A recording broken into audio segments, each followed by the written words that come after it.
തദ്ദേശ തെരഞ്ഞെടുപ്പ് രണ്ടാം ഘട്ടവും കഴിഞ്ഞ് മൂന്നാം ഘട്ടത്തിലേക്ക് കടക്കുമ്പോൾ ഒരു ആവേശത്തിൽ നിൽക്കുകയാണ് തിരുവനന്തപുരം നഗരം. അതിൽ ജഗതിയിൽ LDFിൻ്റെ കരുത്തനായ സ്ഥാനാർത്ഥി, ഒരു സെലിബ്രിറ്റി സ്റ്റാറ്റസ് ഉള്ളൊരു സ്ഥാനാർത്ഥി പൂജപ്പുര രാധാകൃഷ്ണൻ ചേട്ടനാണ് നമ്മളോടൊപ്പം ഉള്ളത്.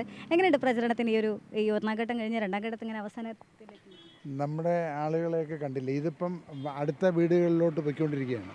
ഇപ്പോൾ ഇത്രയും ഇത് തന്നെയാണ്, നല്ല രീതിയിലുള്ള പ്രചരണമാണ് നടത്തുന്നത്. പ്രചരണമല്ല, നമ്മൾ ആരാണ് എന്താണ് നമ്മുടെ മുഖമൊന്ന് കാണിക്കുക എന്നുള്ളതാണ് പ്രധാനമായിട്ട്. നമുക്ക് വോട്ട് ചെയ്യുന്നത് അവരെയല്ലേ. എന്തായിരുന്നാലും എവിടെ ചെന്നിരുന്നാലും ജനങ്ങൾ വളരെ ഹാപ്പിയാണ്. നമ്മളെ കാണുമ്പോൾ അവരുടെ മുഖമൊക്കെ വികസിക്കുന്നതൊക്കെ ഭംഗിയായിട്ട് ആസ്വദിക്കുന്നുണ്ട്. ഈ മുഖിനെ ആദ്യമേ പരിചയപ്പെടുത്തേണ്ട ആവശ്യമില്ലല്ലോ, എല്ലാവർക്കും സുപരിചിതല്ലേ മുഖം? അത് ശരിയാണ്, എങ്കിലും നമ്മുടെ സ്വഭാവം മനസ്സിലാവില്ലല്ലോ. അതിലൂടെ അഭിനയമാണോ എന്താണോ എന്ന് അതിലൂടെയല്ലേ കാണുന്നത്. പക്ഷെ നമ്മളെ നേരിട്ട് കാണുമ്പോൾ നമ്മളെന്താണ് ഏതാണെന്നുള്ള കാര്യം അവർ ബുദ്ധിയുള്ളവരല്ലേ അവർ മനസ്സിലാക്കുക. മറ്റെന്തൊക്കെയാണ് ഇനിയിപ്പം മുന്നോട്ടുള്ള ഒരു രാഷ്ട്രീയപരമായിട്ട് ഈ ജഗതിക്ക് നൽകാനുള്ള സംഭാവനകൾ എന്തൊക്കെയാണ്?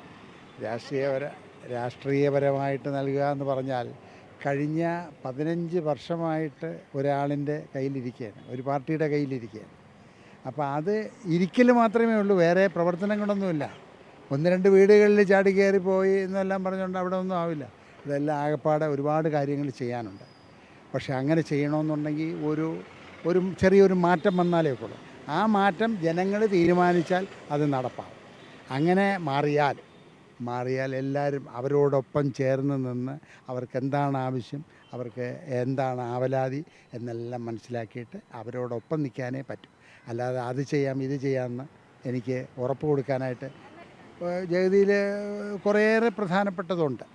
കാരണം മാലിന്യമുക്ത കേരളം എന്ന് പറഞ്ഞ് നമുക്ക് ഒരു സംവിധാനം ഇന്ന് നമ്മുടെ ഗവൺമെൻറ് ഒരുപാട് വികസനങ്ങളും പലതരത്തിലുള്ള പുതുമയുള്ള കാര്യങ്ങളും ഒക്കെ ചെയ്യുന്ന കേരള LDFിൻ്റെ ഗവൺമെൻറ്, ശ്രീ പിണറായി വിജയൻ അദ്ദേഹം നയിക്കുന്ന ഗവൺമെൻറ്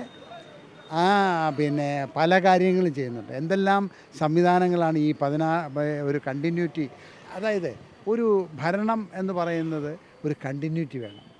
കഴിഞ്ഞ തവണ 16 കയറിയത് ഒരു കണ്ടിന്യൂറ്റി കൊടുത്തുകൊണ്ടാണ് പലതും വിഴിഞ്ഞം, മെട്രോ എന്നെല്ലാം പറഞ്ഞ് നമുക്ക് സ്വപ്നം പോലും കാണാൻ പറ്റാത്ത, ചുമ്മാ ഒരു കല്ലുകൊണ്ട് ഇട്ടു എന്ന് പറഞ്ഞുകൊണ്ട് അവിടെ ഒന്നും ആവില്ല. അവിടെ നമുക്ക് കാണാൻ പറ്റുന്ന ജനങ്ങൾക്ക്, നമ്മുടെ ജനങ്ങൾക്ക് കൊടുക്കാൻ പറ്റുന്ന കാര്യങ്ങൾ ഉണ്ടാക്കാനായിട്ട് ഉള്ള ഒരു ഇത് വേണം. അതല്ലേ അതിന് വേണം. അതേപോലെ ഞാനും ഇത് പറയുന്നത് ഒരു കണ്ടിന്യൂറ്റി ഈ തിരുവനന്തപുരം കോർപ്പറേഷൻ്റെ ഇലക്ഷനുമായിട്ട് ബന്ധപ്പെട്ട് ഒരു കണ്ടിന്യൂറ്റി കൊടുക്കുകയാണെങ്കിൽ ഇനിയും പല കാര്യങ്ങളും ചെയ്യാനുണ്ട്. ഇന്ന് ശ്രീമതി ആര്യ രാജേന്ദ്രൻ തിരുവനന്തപുരത്തിൻ്റെ മേയറാണ്. പക്ഷേ ലോകം മുഴുവൻ അറിഞ്ഞു കഴിഞ്ഞു ആ മേയർ എന്താണ് എങ്ങനെയാണ് എല്ലാം. ആദ്യം വന്നപ്പോഴൊക്കെ അയ്യോ കൊച്ചു കുട്ടിയാണ്, അതാണ് ഇതാണ്, ആക്ഷേപം തന്നെ. എങ്ങനെ വേണമെങ്കിലും ആക്ഷേപിക്കാനായിട്ട് നമ്മുടെ ആളുകളുണ്ട്. ആ ആക്ഷേപമല്ല, ഓരോരുത്തരുടെയും ദീർഘവീക്ഷണമാണ്. ഒന്നും വേണ്ട. നമ്മുടെ KV ഗണേഷ് കുമാർ കേരള ട്രാൻസ്പോർട്ട് മന്ത്രിയായി, ഗതാഗത വകുപ്പ് മന്ത്രിയായപ്പോൾ മുമ്പ് ശമ്പളം നമുക്ക് നേരെ കൊടുക്കാൻ പറ്റില്ല. അതൊക്കെ ആസൂത്രണത്തിൻ്റെ ചെറിയ പിഴവുകളൊക്കെയാണ്. പക്ഷേ അദ്ദേഹം ദീർഘവീക്ഷണത്തിലൂടെ ഓരോന്നും മനസ്സിലാക്കി ഇന്ന് എല്ലാ ജീവനക്കാരും വളരെ ഹാപ്പിയാണ്. അവർ വേറെ ഒന്നും സന്തോഷത്തോടു കൂടിയാണ് അവർ കഴിയുന്നത്. മുമ്പ് ആത്മഹത്യ അത് ഇതെന്നെല്ലാം പറഞ്ഞുകൊണ്ടൊക്കെ ആയിരുന്നു. അത് എന്തെന്ന് വെച്ചിരുന്നാൽ നമ്മൾ നല്ല രീതിയിൽ ആസൂത്രണം ചെയ്ത് നല്ല ഭാവനാ സൃഷ്ടിയോടെ നല്ല ദീർഘവീക്ഷണത്തോടെ ഓരോരോ കാര്യങ്ങൾ ചെയ്യുമ്പോൾ അതിനൊരു പൂർണ്ണത വരും. അതാണ് ഇവിടെ നടക്കേണ്ടത്. അപ്പോൾ ഇപ്പോഴും ചെയ്യാനുള്ളത് ഇതിനൊരു കണ്ടിന്യൂറ്റി കൊടുക്കുക. നമ്മുടെ തിരുവനന്തപുരം കോർപ്പറേഷന് അതൊന്നുമില്ല. ഏത് JP ആണെങ്കിലും അതിൻ്റേതായ ഒരുപാട് അവർ 10-15 വർഷമായി ഇരുന്നിട്ട് അവർ എന്താണ് ചെയ്യണത്? ഒരു 5-6 വീട്ടിലൊക്കെ ഓടിക്കയറി പോകണമെന്നൊക്കെ എല്ലാവരും പറയുന്നുണ്ട്. അത് ഉണ്ടായില്ല. നമുക്കൊരവസരം കിട്ടിയാൽ നമ്മൾ ഇതിൻ്റെ അപ്പുറമായിട്ട് വീടുകളിൽ കയറി പോകും. അങ്ങനെയുള്ളവനാണ് ഞാൻ. കാരണം BJPയിൽ നിന്നും ഈ വാർഡ് ഇത് പിടിച്ചെടുക്കണം, അതൊരു അതിജീവനല്ലേ? എങ്ങനെ അതിജീവിക്കും എന്നുള്ളൊരു അതിന് അതിജീവനമല്ല. ഇവിടെയുള്ള നല്ല ജനങ്ങൾ, ഇതിനെക്കുറിച്ച് പൂർണ്ണമായിട്ട് മനസ്സിലാക്കിയ ജനങ്ങൾ അവർ തീരുമാനിക്കുക. അവർ തീരുമാനിച്ച് കഴിഞ്ഞു. അതാണ് ഇവിടെയുള്ള നമ്മളെല്ലാം മനസ്സിലാക്കിയിരിക്കുന്നത്. നമ്മുടെ പ്രവർത്തകരും അതും ഇതെല്ലാം മനസ്സിലാക്കിക്കൊണ്ട് ഇരിക്കുകയാണ്. എന്താണ് ഇവിടെ നടത്തേണ്ടത് എന്നുള്ള കാര്യം എല്ലാം നമ്മളെല്ലാം മനസ്സിലാക്കി കഴിഞ്ഞു ഈ കുറച്ച് പ്രവർത്തനങ്ങളിലൂടെ. അത് അതിനിടെ അവരെ എല്ലാം കൂടി സംഘടിപ്പിച്ച് നമ്മൾ വേണ്ട എല്ലാ കാര്യങ്ങളും ചെയ്യാനായിട്ട് ശ്രമിക്കും. ബാക്കി ഒരു ഉറപ്പ് അതല്ല, നമുക്ക് പ്രവർത്തനത്തിലൂടെയാണ് അതിൻ്റെ കാര്യങ്ങളൊക്കെ വരുന്നത്. എങ്ങനെയുണ്ട് ചേട്ടാ ഈ ഒരു എന്താ പറയുക, സിനിമാ രംഗത്തു നിന്നൊക്കെ വന്ന് സിനിമാ സീരിയൽ രംഗത്തു നിന്ന് മാറി നിന്നിട്ട് പക്കയായൊരു രാഷ്ട്രീയത്തിലേക്ക് വരുമ്പോൾ ജനങ്ങളതെങ്ങനെ കാണുന്നു, ചേട്ടനതെങ്ങനെ കാണുന്നത്? അല്ല, പക്കയായ രാഷ്ട്രീയം എന്ന് പറഞ്ഞാൽ എല്ലാം നമുക്ക് കിട്ടുന്ന ചുറ്റുപാടുമുള്ള ജീവിതത്തിൽ നിന്നാണ് ഓരോരോ കാര്യങ്ങൾ പഠിക്കുന്നത്. ഞാനൊരു അഭിനയക്കാരനാണ്. അഭിനയം പിന്നെ സത്യസന്ധമായ ഒരു അഭിനയത്തിലൂടെയാണ് വരാനായിട്ട് ശ്രമിക്കുന്നത്. അതുപോലെ നമ്മുടെ ഇവിടെയുള്ള ജഗതിയിലെ ജനങ്ങൾക്ക് സത്യസന്ധമായ നമ്മുടെ ഒരു പെരുമാറ്റമാണെങ്കിലും പ്രവർത്തനമാണെങ്കിലും എല്ലാം സത്യസന്ധമായിരിക്കണമെന്ന് എനിക്കൊരാഗ്രഹമുണ്ട്. അതിന് അവരെന്നെ അവസരം എനിക്ക് തന്നാൽ ഞാൻ അതനുസരിച്ച് ചെയ്യും. ഇപ്പോൾ അത് തന്നെ ഇരിക്കുന്നു. ഇവിടുത്തെ ഏറ്റവും കൂടുതൽ ഞാൻ ഇഷ്ടപ്പെടുന്ന, അല്ലെങ്കിൽ ഇവിടെയുള്ള ജനങ്ങൾ ഇഷ്ടപ്പെടുന്ന, ജഗതിയിലെ ജനങ്ങൾ ഇഷ്ടപ്പെടുന്ന ഒരേ ഒരു ആർട്ടിസ്റ്റ് ആണ് നമ്മുടെ ശ്രീ ജഗതി ശ്രീകുമാർ. അദ്ദേഹത്തോടൊപ്പം എത്രയോ പടങ്ങളും അദ്ദേഹത്തോടൊപ്പം ഒരുപാട് പല കാര്യങ്ങളിലും ഞാൻ സഹകരിച്ചിട്ടുള്ള ആളാണ്.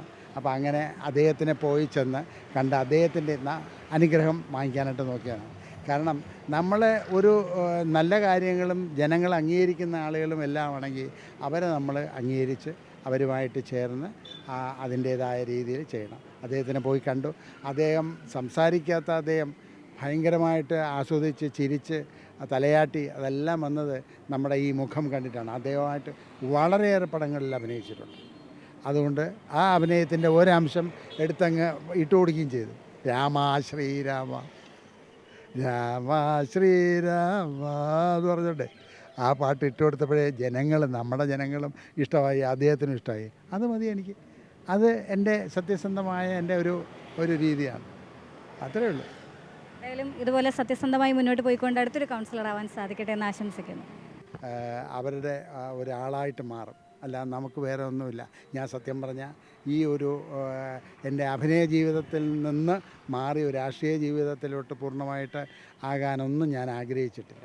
അത് എൻ്റെ പാർട്ടി കെ.വി. ഗണേഷ് കുമാർ ചെയർമാനായിട്ടുള്ള കേരള കോൺഗ്രസ് ബി അദ്ദേഹത്തിൻ്റെ നിർബന്ധപ്രകാരവും പിന്നെ ഇവിടെ ഒരു സ്ഥാനം കിട്ടിയെന്ന് പറയാനായിട്ട് ഘടകകക്ഷികളുടെ ഓരോരുത്തർക്ക് കൊടുത്തിട്ടുണ്ട്.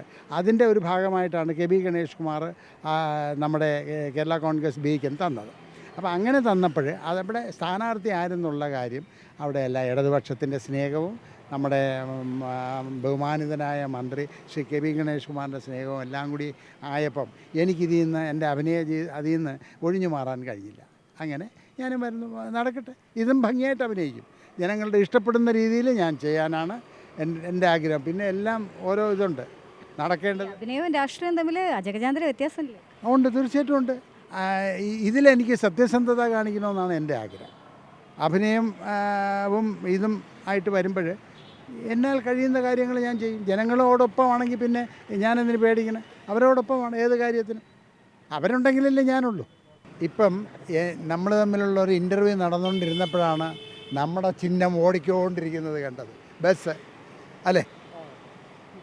പിന്നെ ഞാൻ ആ പാട്ട് പാടണമെന്ന് എനിക്ക് ഒരു ഇതുണ്ട്.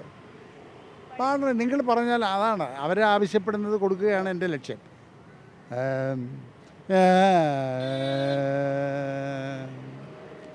രാമ ശ്രീരാമ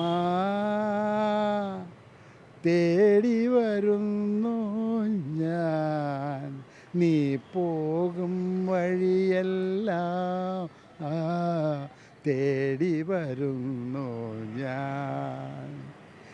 രാമ ശ്രീരാമ തേടി വരുന്നു ഞാൻ, നീ പോകും വഴിയെല്ലാം തേടി വരുന്നു ഞാൻ. അത്രയും മതിയോ? ഇനിയും വേണോ? കുളിരുള്ള പൂമ്പുഴയിൽ കുളിക്കാലോ ലോ ലോ ലോ, കിളിയുള്ള മരച്ചോട്ടിൽ കളിക്കാലോ, കാറ്റത്ത് ചക്കരമാമ്പഴം പൊഴിയുമ്പോൾ ഇഷ്ടം പോലെടുത്തങ്ങ് തിന്നാലോ. രാമ ശ്രീരാമ തേടി വരുന്നു ഞാൻ, നീ പോകും വഴിയെല്ലാം ഈ സീത വരും കൂടെ, തേടി വരും കൂടെ.